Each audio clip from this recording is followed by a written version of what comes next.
All right, good morning, guys. Thank you for joining us today. I was just working on yesterday kind of the agenda for the next couple of weeks. So this webinar series does end the end of February. So this week we are covering summer annuals, and next week we will not have a webinar. We have our customer appreciation banquet Thursday night next week, so our office is not actually open on Friday. So there is no webinar next Friday. The next week, which would be, let's see, the 13th of February, I believe, we are having Trent, let's see, we are having Mitchell Hora on from Continuum Ag to talk about carbon credits, how to apply for funding for that on the cereal rye side of things. And then the next week, we will have our turf specialists on to talk about all things Green King turf. So if you guys use any Mean & Green or Gridiron, he will be on here talking about that as well. And then the last week, which is the 27th of February, will be kind of our summary end of this 12-week series. And then I would love to start this again or post topics on our YouTube and our Spotify as we continue on here. So just make sure you guys are following our Facebook page. Check out our YouTube, just so, as you get in season, if those topics are going live, you can just pop it on your radio as you're driving to meet with growers, or, if you are in a fertilizer spread or whatever. So we do plan on continuing these topics throughout the summer, and then we will do this again next year as well. Trent and I were talking yesterday, I really would love to get a resource on our website as well. So all of these videos can be put on there, and just anything that you guys can think of, I want to put clips and information, agronomic information on the website. So just stay tuned for that. I do post a lot of stuff on our Facebook page. Follow us on TikTok, etc. But that is kind of the game plan for the remainder of this webinar series. Like I said, we are not having a webinar next Friday. So if I'm feeling spicy, maybe I'll record something and send it out via email, but we'll see what that looks like next week. So if you haven't answered this question yet, please drop your thoughts down below. If you don't know, that's totally fine as well. We will cover that pretty quickly as we start this webinar series. So if this is your first webinar, I feel like we don't really have any new faces today, but if this is your first webinar, my name is Molly Sternberg. I am the Harvest Haven brand lead. I handle all of the purchasing, just procurement, cleaning, packaging.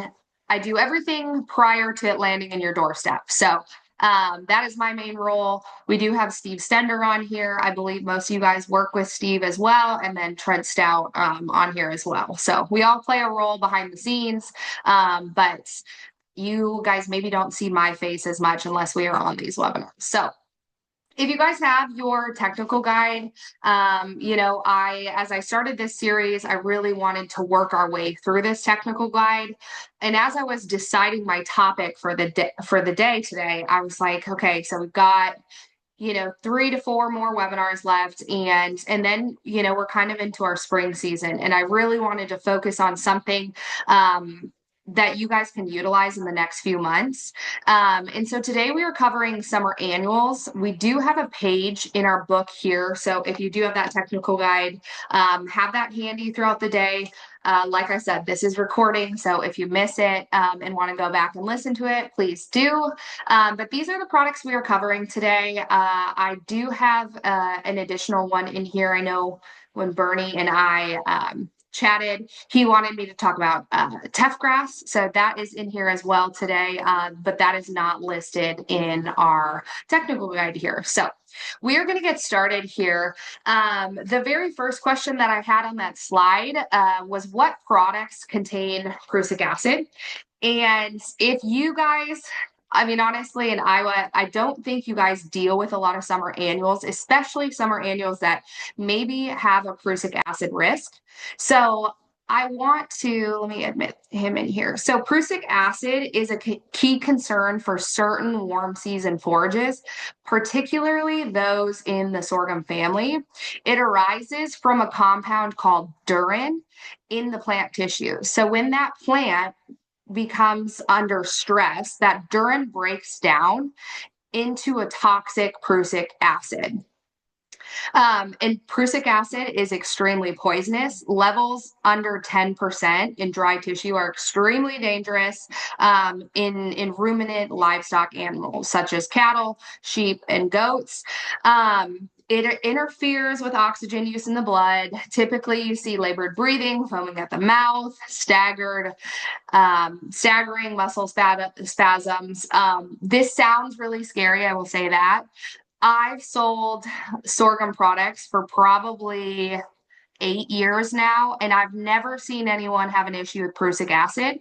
We'll talk about ways to manage that because I do think that sorghum products are great products, depending on what your goal is. I do think you just have to manage them a little bit more. And this prussic acid risk is the highest in young plants. So as we get going, I'm gonna talk to you about managing your grazing. So younger plants, products that are under 18 to 24 inches tall, new regrowth or tillers. Honestly, the most common one that we see is after a heavy frost. Or drought stress conditions. In my opinion, I think the risk of nitrates is a bigger issue than prussic acid.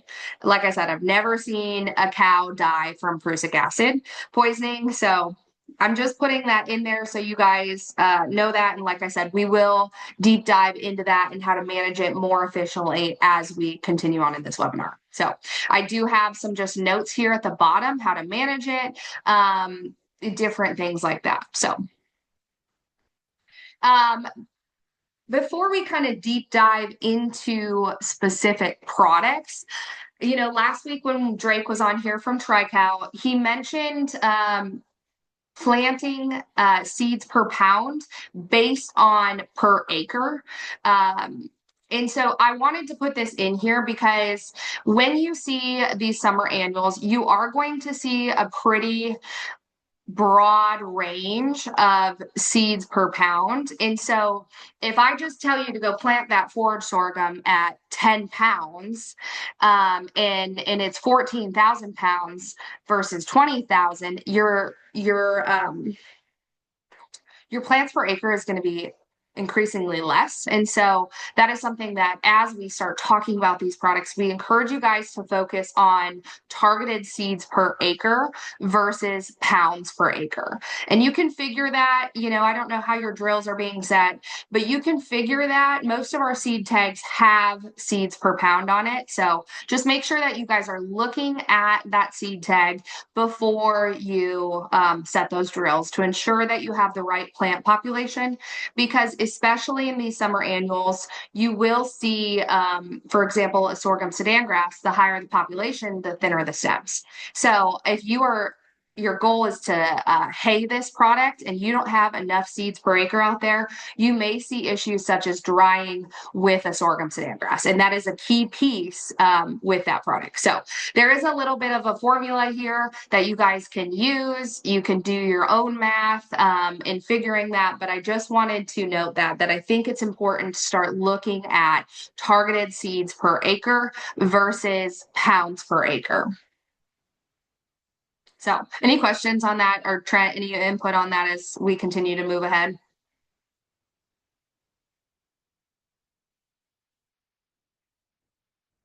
Okay. Okay, so we are going to continue on here. If you guys came to me and you said, Molly, I want sorghum-sudangrass, I would have a whole slew of questions for you guys. Like I said, I constantly am working through different thoughts and placements with especially summer annuals. My previous role, before I started with Harvest Haven and Trent,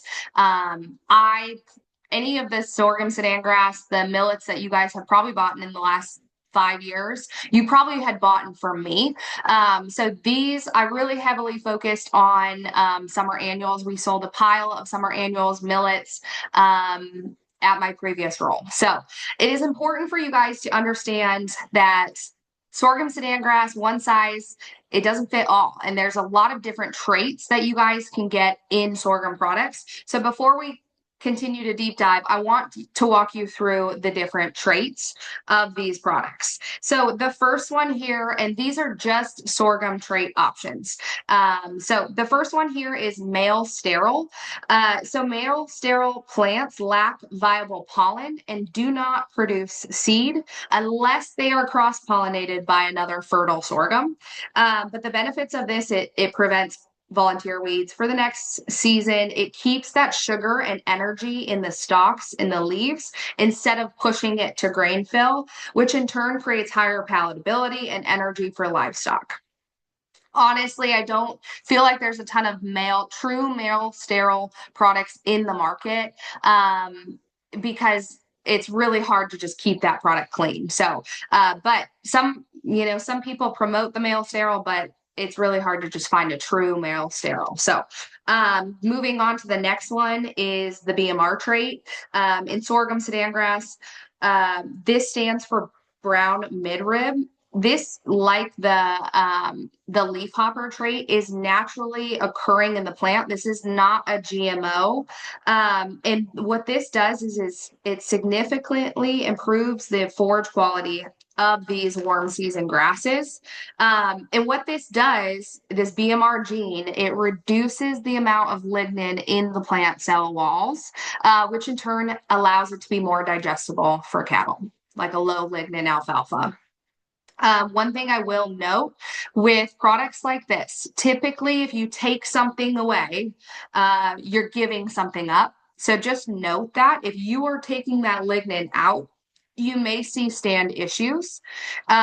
So oftentimes when you see a BMR sorghum-sudangrass, typically that is paired with the next one, Brocadic dwarf.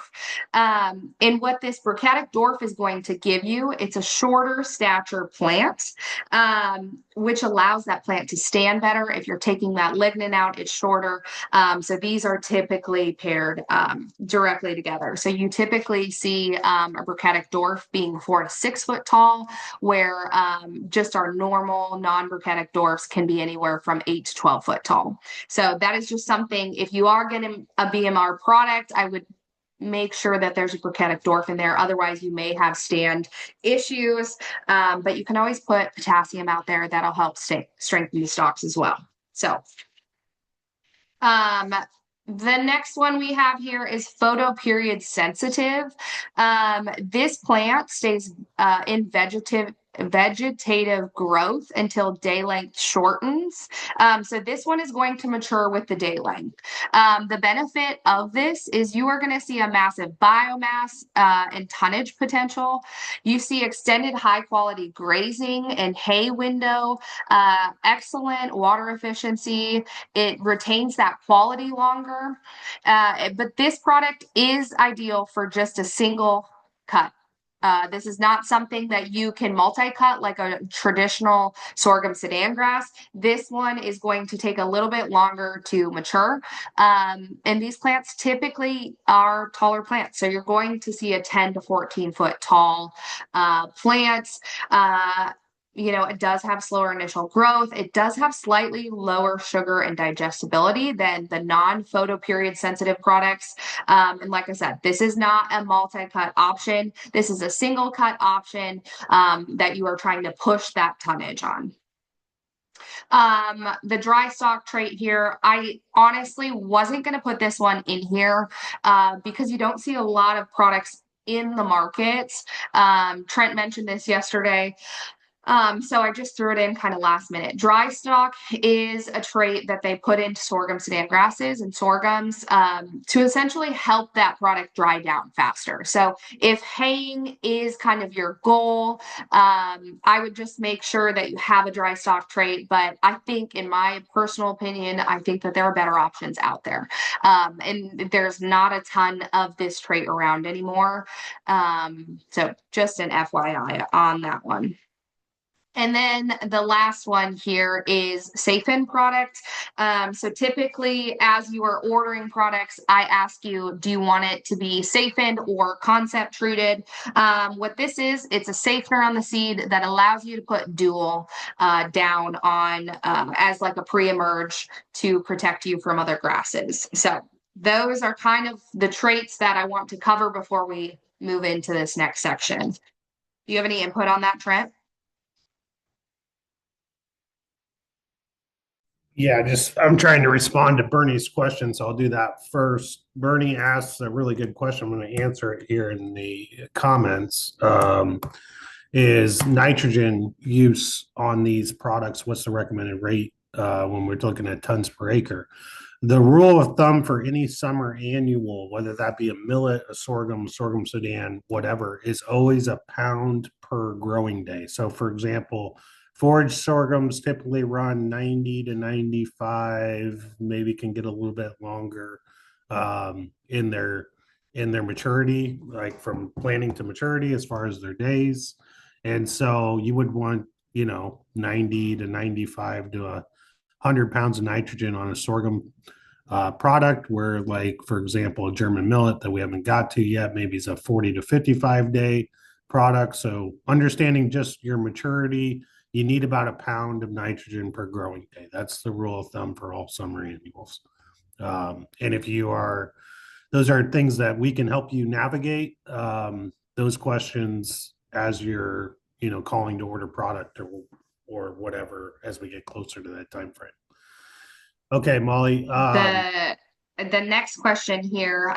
Okay, so different ways of harvesting this and how to manage that prussic acid. So if you are green chopping this product, this is riskier than hay and silage due to fresh consumption of the livestock. So the biggest thing with this, I would say dilute the product, and then there shouldn't be as much of a risk.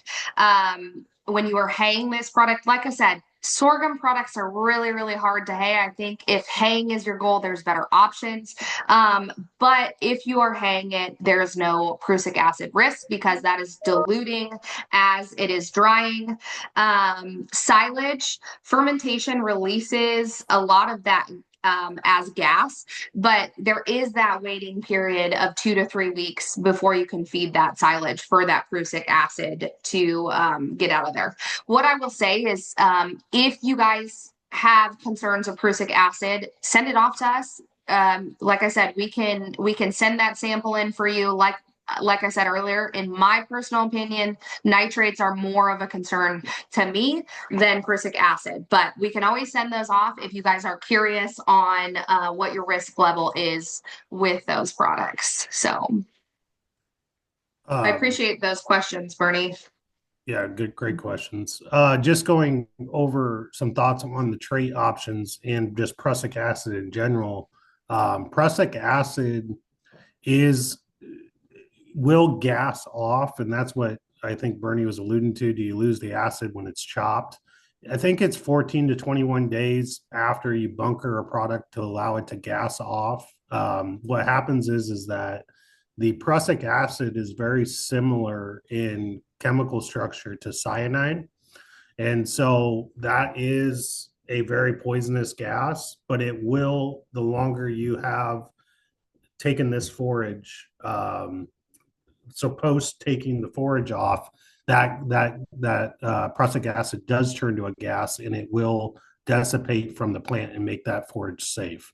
So if you have to feed before, I would say 3 weeks. I think Molly's spot on. You need to dilute. You need to be very conscious. But as you get further past that 21-day window, with these high prussic acid products, it will actually gas off and become safe.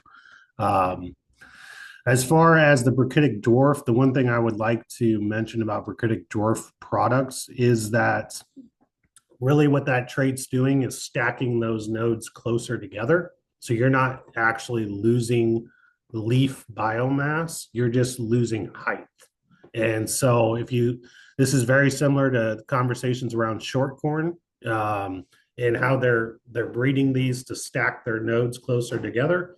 Um, I do think with the BMR products, you do run the risk of less tonnage. That's just my personal opinion. I know there's plenty of people out there in the space will tell you you can get the same tonnage off a brachytic dwarf product that you can a standard. It's just really we're just reducing the size of the plant, not necessarily the biomass. In my experience, I do think you give a little bit up, but that's just my own personal opinion. So, um, the photo period sensitive products, the best, another note that I had was the sooner you get those in, the more tonnage to expect because it is triggered by the summer solstice as far as a day length, similar to like a soybean. And so, if you're going to use a photo period sensitive product, the best window for that is the earliest window. Um, and then as far as the sapened product uh, planting dates We'll, on we'll dive sorghum. into that. Okay. Yep. Yeah, we'll dive We'll get into to that. that going. Yeah, keep Okay. going, And then Trent. as Sorry. far as the sapened, so a sapened product has a concept treatment like Molly said earlier. All that does is that's an enzyme that allows the plant to help metabolize the metolachlor family of products. And so if you're using dual 2,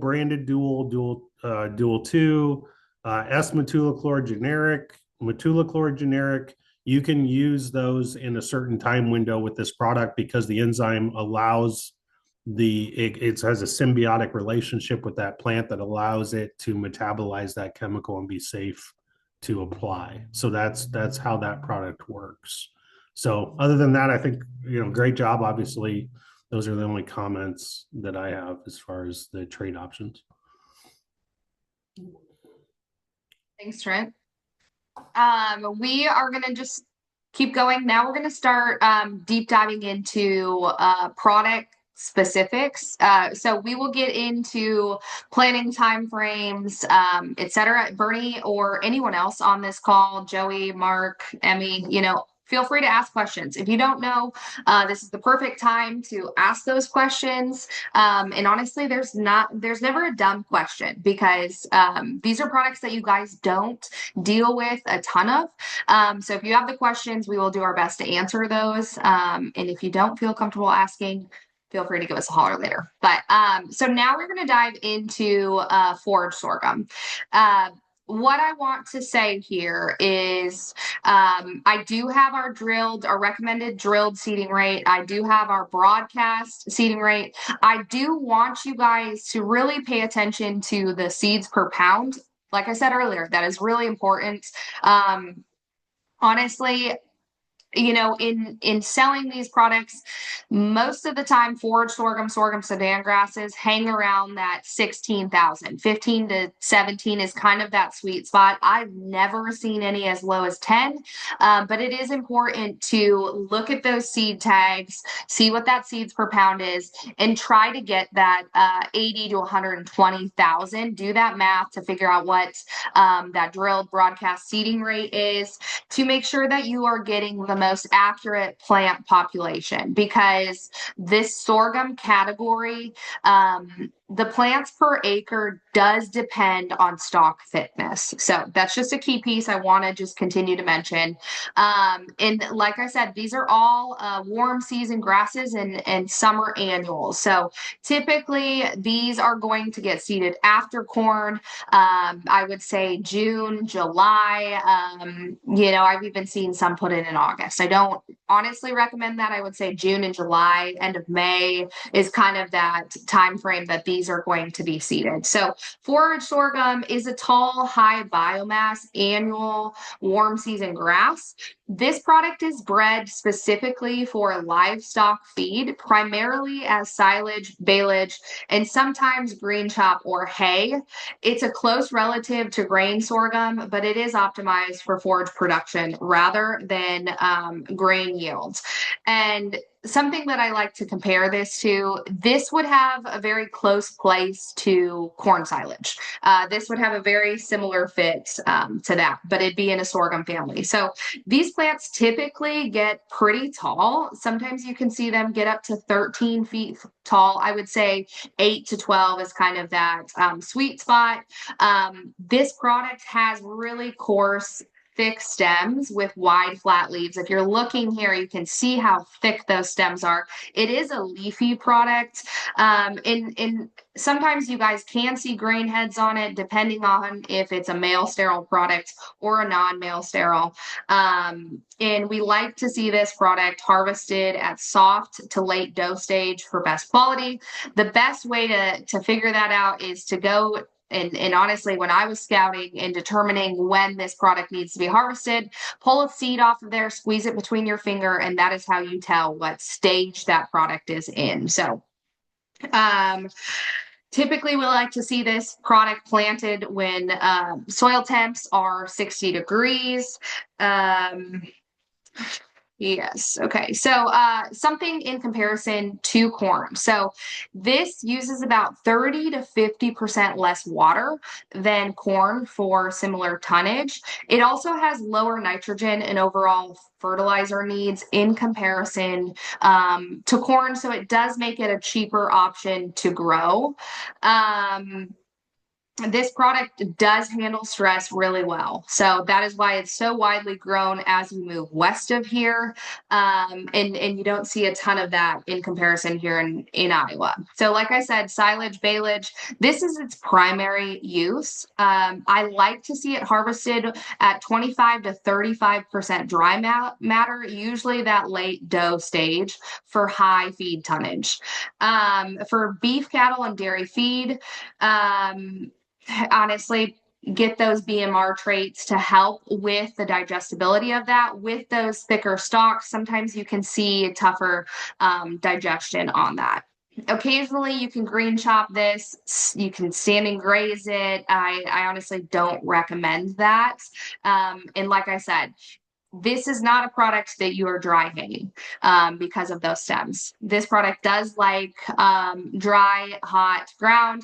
Honestly, you could drill this, you could broadcast this if you want to 15-inch row it. This product is going to respond.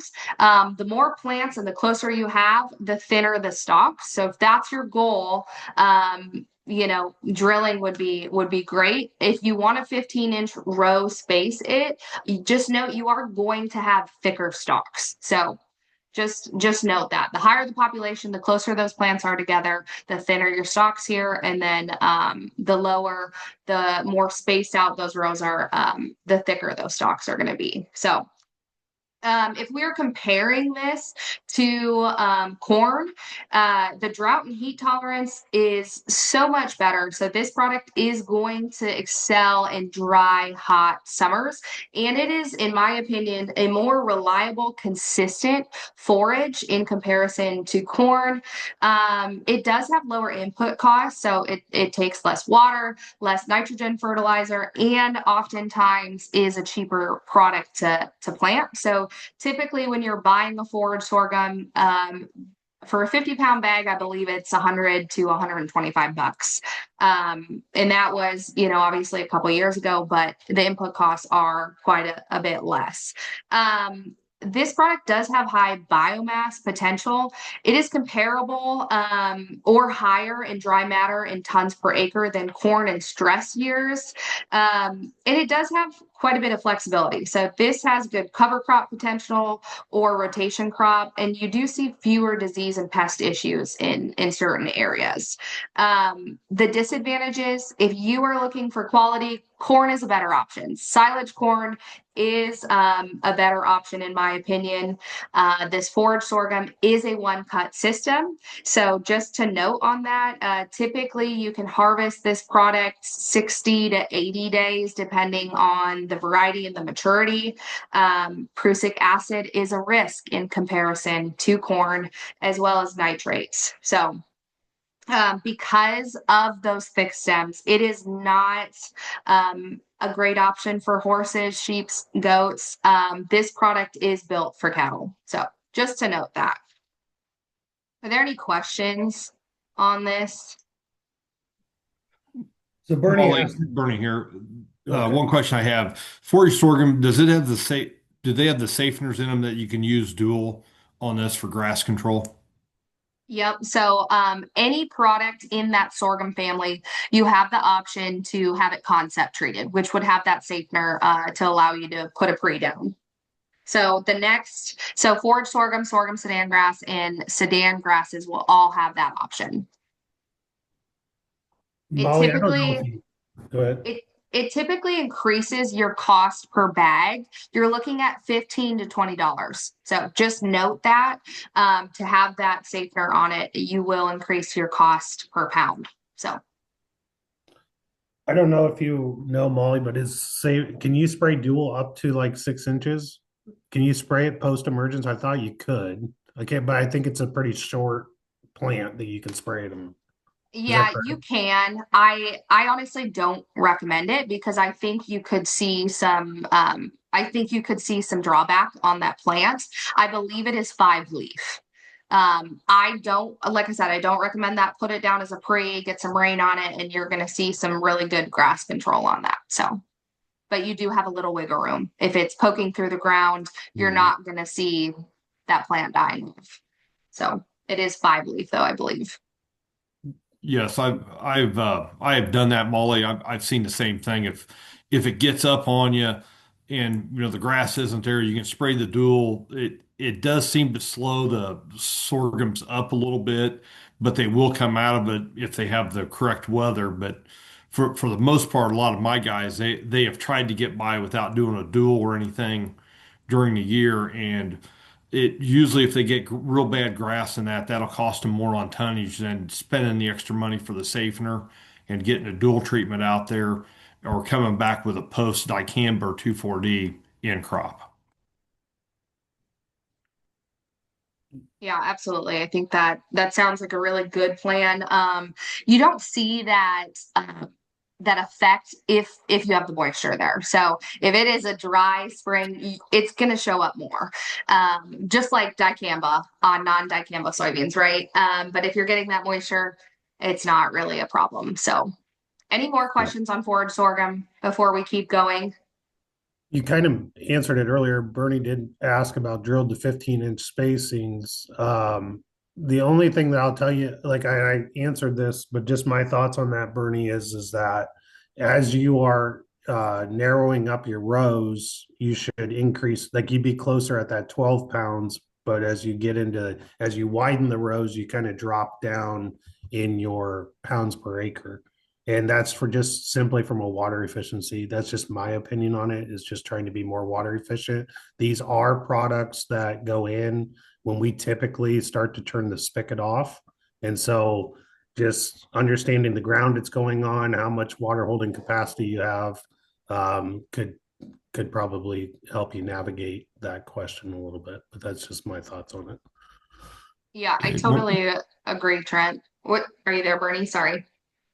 One question I do have for you on nitrates on forage sorghums and that the old wise tale's always been, cut it 6 inches to a foot off the ground because your nitrates and corn silage and that are usually in the bottom foot of the plant. What is your two's thoughts or knowledge on that? Yep, Yeah, that's you're spot on there. That's the key piece in grazing these products and chopping. Um, those nitrates collect in that bottom. I would say more like 8 to 10 inches. Also, on products that are regrowing, I don't want you to chop it any lower than that, anyways, because if you're cutting it or grazing it that low, you're not going to see as quick of regrowth speed. But yes, you're totally right. As it gets drier, those nitrates, those prussic acids tend to move up, and so that's why you need to be very cautious when it is really hot and dry because those tend to move up the stalk a little bit more. So just to note that.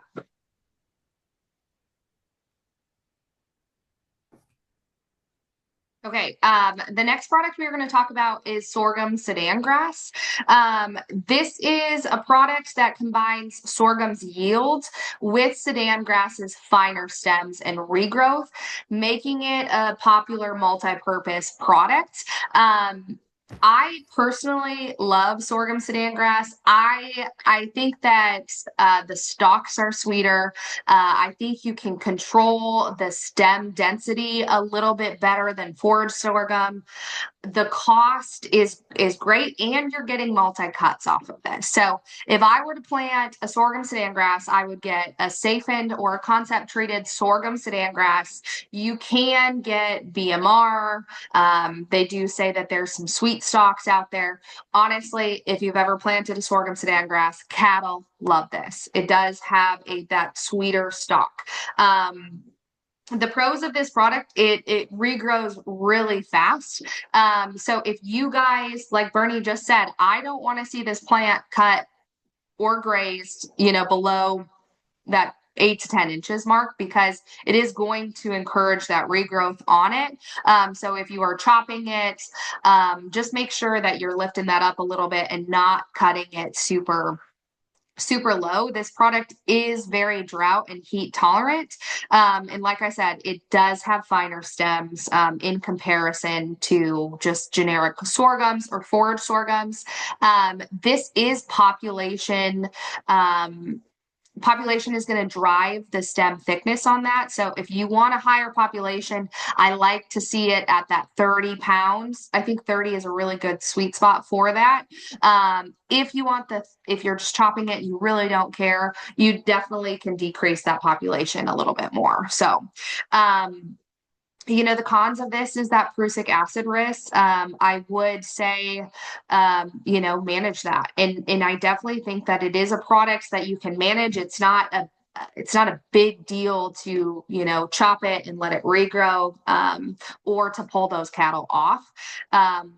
And when it is hot and dry, you tend to see those risks move up the stalk. So manage it. If it is really, really hot and dry, if it frosts, in the fall, if we get a really heavy killing frost, pull those cattle off for 2 weeks, and then you're safe to put them back out there. So it is something you definitely can manage. I will say, if you leave this product out there, those stems can become coarse and kind of stocky. So if you think about, if you go asparagus hunting, when it gets really hot and dry, those stems kind of get stocky and woody. It's the same concept with sorghum sudangrass. So if you're leaving it out there and you're not cutting that product, you can see coarser stems. So that is just something that I would watch out there. Days to harvest is about 45 to 60. I would say, if you're getting the moisture, if you have fertilizer out there, you can expect to cut every 30 to 45 days. Like I said, depending on your management. And honestly, you see this dry matter potential here. That could be all over the place depending on your management style as well. I like to see those 2 to 3 cuts per season. And if you're letting it get this tall, you can see 6 to 8 tons per acre on that. So just an FYI, I actually had a grower in Northwest Iowa that gosh, I should maybe share this with you guys. I should fact check myself. But he was getting 12 to 13 tons on this. So that was he took 2 cuttings off of it. It was taller than his Ranger. And that was obviously a higher moisture year as well. So take that with a grain of salt. But this product is great, and I think it has a really great fit if you're willing to manage it and push those cuttings as well. So any questions on that? One thing that I'll add to sorghum Sudan, Bernie, goes to your nitrogen question earlier. Anytime on these recut products, you want to put a nitrogen source down after the cutting, right? And that's so like sorghum Sudan, for example, if you have a product that's 55 days, you want that 55 pounds nitrogen up front. And then the regrow on that is 25 to 30 days. So you need to come back in with at least 30 pounds of in after you cut it the first time. If you do manage that well, the research will show you that the second cut can be equal to or as good as the first cut when it comes to tonnage on like a sorghum Sudan grass. So, you can definitely recoup that cost of the nitrogen through the inventory that you're pushing for. So Yeah.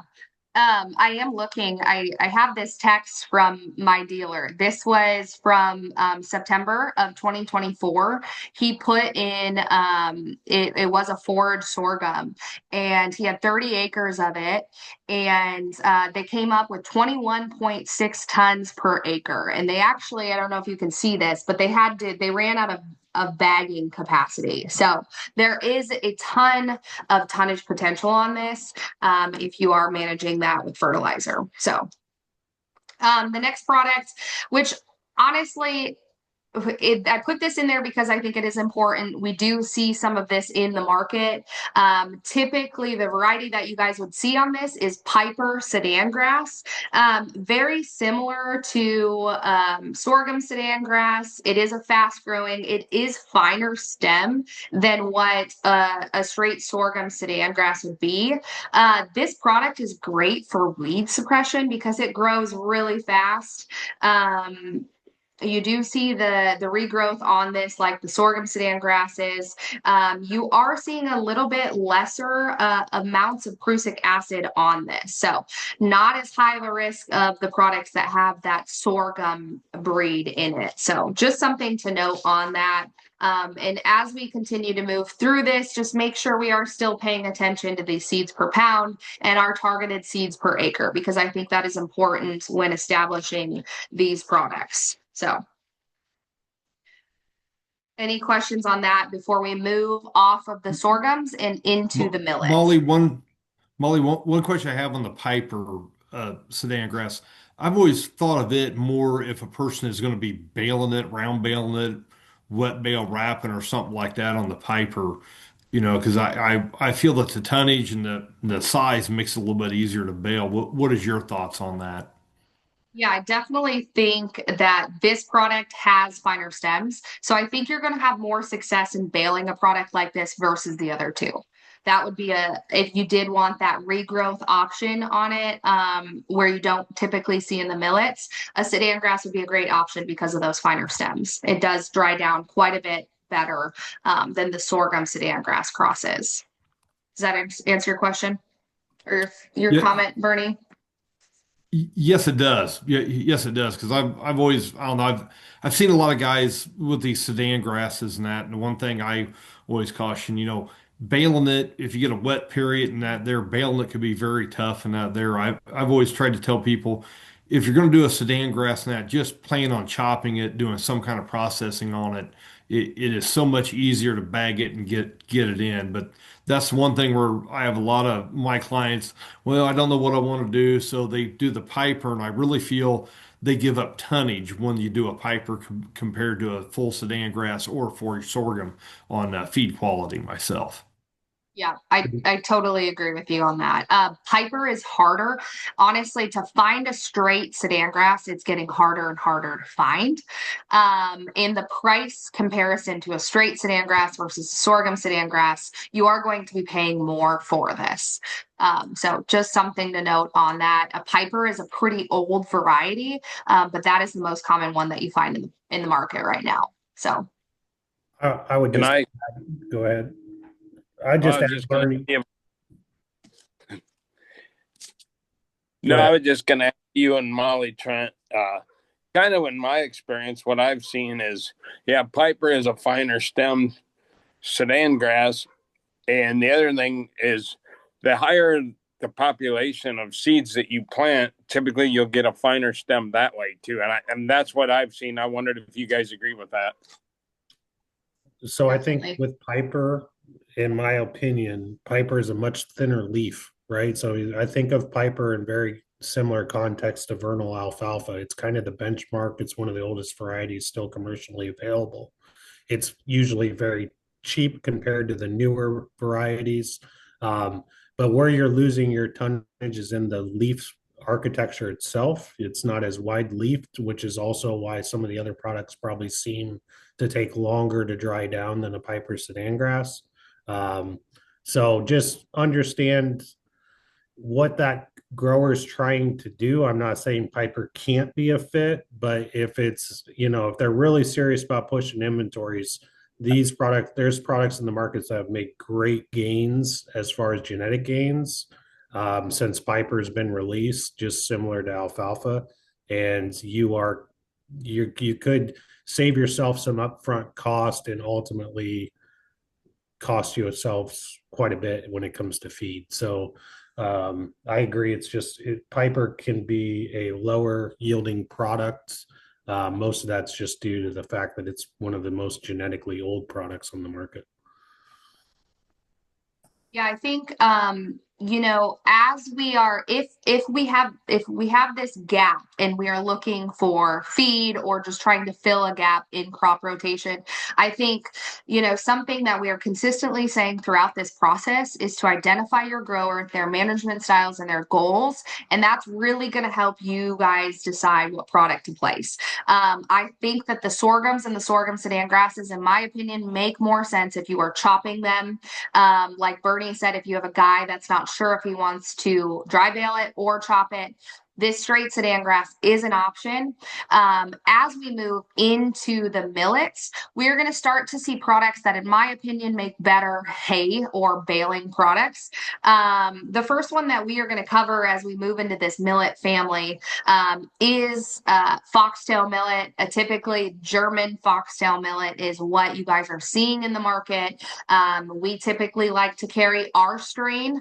Trent's had really good luck with the R strain, but German foxtail millet is what we are going to cover here. Make sure that, again, we are looking at our seeds per pound, seeds per acre. This is a product, in my opinion, that you can plant earlier than the previous product. So you can plant it a little bit early, that 50 to 55 degree, end of May, beginning of June. So just note that. I will say that this product is not going to ton out as much as the previous products. But if you are looking for a quick hay product, German millet would be my go-to because this product is ready in 55 to 60 days after planting. And it does not regrow. So just something to note as we look at all of these in a whole picture. This product is not going to regrow. So if you need a quick hay and you don't want to have to deal with weed pressure, this is a really good option. So just something to note on that. Like I said, it's not going to yield and have that biomass like the other products. You can't graze this product. I really just don't think it has a fit. I think this product is built for hay.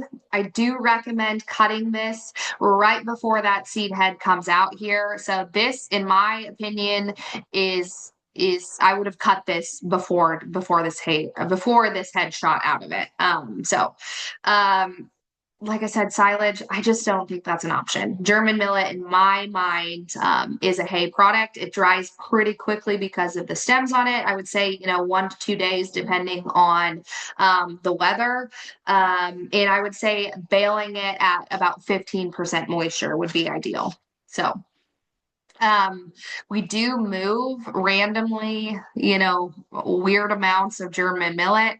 But the next one, in my opinion, is one of our bigger movers. We typically have pallet quantities on our floor here. Pearl millet, like that straight Sudan grass, I think is the most flexible. I think you can graze this. I think you can hay this product. I don't know, Trent, maybe you know the answer to this. They used to have more BMR millets, but I don't see a ton of those in the market anymore. Do you agree with that? Do you know anything about that?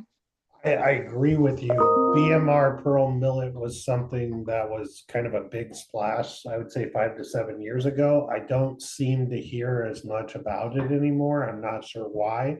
My guess is that when they get the BMR trait, it's either hard to breed with or those products don't produce enough seed to make it, a super viable option for seed producers. That's just usually the way it goes with any product. And so I have noticed that Pearl Millet BMR does seem to be less talked about and less available than what it was a few years back. So Yeah. One thing I will note on this that out of the millets that we're going to discuss, pearl millet, in my opinion, has the best regrowth capabilities. You know, you're not seeing that on the German millet. Pearl millet will regrow. Also, you don't have to worry about prussic acid risk with millets. That just affects the sorghum family. Pearl millet does shoot off tillers, so typically you see lower seeds per acre, you know, lower seeding rates because that plant is shooting those tillers, allowing that to establish quicker and better. So just something to know on that. Grazing, I would say start grazing this product at about 18 to 24 inches. I do like to see you leave that space like we do on the sorghum-sudangrass, is that 8 to 10 inches to allow that product to regrow. If you are going to hay this, cut it at boot stage. I like to see, I think the quality is the best before that head shoots out. So on the millets, even some of the sedan grasses, cut that product before that head is shooting out of it. I like to see 2 to 3 cuts a season on this. If you're getting the moisture, if you're managing the fertilizer, you definitely can push the cuttings on this product. Same thing, if you were chopping it for silage, you can chop it right before boot stage. So right before that head is shooting out. And that just takes a little bit of scouting, you know, and obviously timing too. So I like pearl millet. I think that, you know, German millet, in my opinion, is going to dry down the best. Pearl millet is pretty dang close. I would say, you know, 1 to 3, 4 days, depending on obviously the humidity. But this product does dry down really well as well. So this would, in my opinion, be a dual purpose product, the same way we place that straight sedan grass. So something to note on that. As we keep going, I put Japanese millet in here. I kind of cringe putting Japanese millet in here. But we do have some of this product, especially on prevent plant years. We move a pile of this product. Honestly, in my opinion, if you guys have, you know, an area that is not productive due to water, standing or moving through, Japanese millet has a really good place in products like that. Same as, you know, if you ever put reed canary grass in wet areas, Japanese millet would be really good as well. So waterlogged soils is kind of where this product likes to go. It's great for duck habitat. This product has really thick, big, strong stems. So honestly, if you're using it for hay or chopping, this is not the product that I'd place. So just something to note on that. Any questions, comments on that, Trent or Steve? In 2019, with the big prevent plant year, we sold a pile of Japanese millet. And we had guys that, just because of their operational structures, tried to dry bale this. And I will tell you, that is a horrible idea. I think, I'm not sure that any of those guys ended up with any bales that were worth anything. So it's not a situation with Japanese millet of like, maybe we can get away with it, maybe we can, it just is not going to work, I promise you, from experience. So the other thing I would mention when it just comes to millets, these products tend to get very short every year for whatever reason in the market. And the first millet that will sell out or become very hard from a quality standpoint for us to get will be pearl millet. It always is. So please, if you're thinking of pearl millet, have those conversations early and often, because it will only continue to get more expensive as the supply shrinks. And there will be a time, most likely, that we cannot get it. And there always seems to be a geography where we have prevent plant scenarios, and those scenarios will drain these products out of the market very fast. So just my experience, that's my best advice. As you're looking at these products or navigating those conversations, we can't wait till the planner to make that decision, because you may be limited in your options at that point. So just a couple thoughts. Yeah, I like to, like last year we brought in a few pallets of it, and it moved like crazy. We always try to have some on hand, moving into May and June. So definitely just communicate with Steve, Trent, myself, whoever, and see what our availability is like on that. The next one that I have here, I cringe doing this. Bernie and I talked about this. Steve and I have had a ton of conversations on this. This is teff grass. Teff grass is very palatable, and livestock love it. It is very fine stem. You do see good regrowth on it. So if you have horse guys, teff is a really good option. But I will say, in the key piece of this, if you have a guy that just wants to go plant it, this is not the product.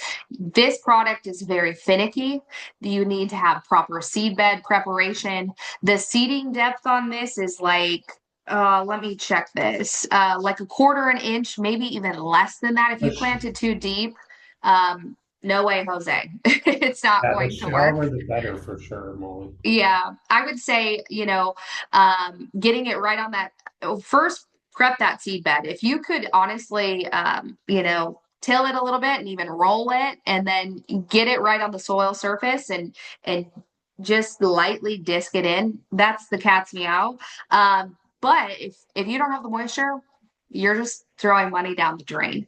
So this product, if you have irrigation, this would be awesome. I think the quality of teff grass is great, but you need to make sure that you are seeding it at the right depth, and it needs that moisture. Once it's established, you're smooth sailing. But because those seeds are so tiny, it is kind of a pain to seed. So just to note here, this product, in my opinion, only has a place on irrigation ground. So any Bernie, Steve, any input on that?